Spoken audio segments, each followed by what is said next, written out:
Sinepju graudiņš, vārds katrai dienai. Ko tu atdarini?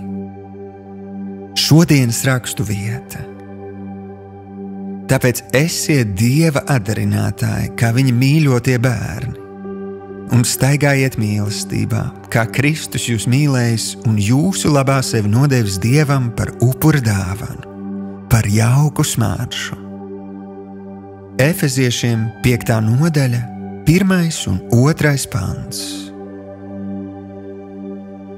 Šodienas pārdomas. Vai tu esi kādreiz pavadījis laiku kopā ar maziem bērniem un vērojis, kā viņi atdarina viņu vecāku vārdus vai darbības? Mazuļiem tā ir jautra spēle, taču caur to viņi mācās. Vērojot un kopējot visu, ko vecāki dara, viņi kļūst tiem līdzīgi. Patiesībā mēs visi esam radīti, lai kādu atdarinātu. Tāpēc arī pieaugot līdzīgi maziem bērniem, mēs turpinam būt atdarinātāji.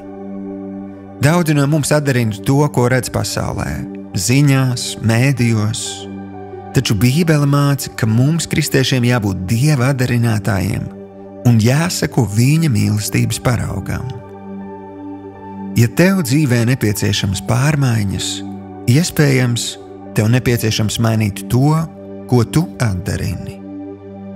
Nomaini fokusu un sāc koncentrēties uz Dievu. Jo vairāk tu pārdomās Dieva vārdu, jo vairāk tu sāksi rīkoties, paklausot Dieva norādījumiem, tādējādi gūstot Dieva apsolītos rezultātus. Šodienas lūgšana.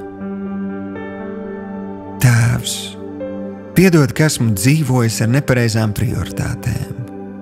Es izvēlos likt tevi pirmajā vietā savā dzīvē, atdarināt tevi un staigāt tavā mīlestībā. Es apņemos veltīt vairāk laika sadraudzībai ar tevi un Bībeles lasīšanai. Jēzus vārdā. Āmen.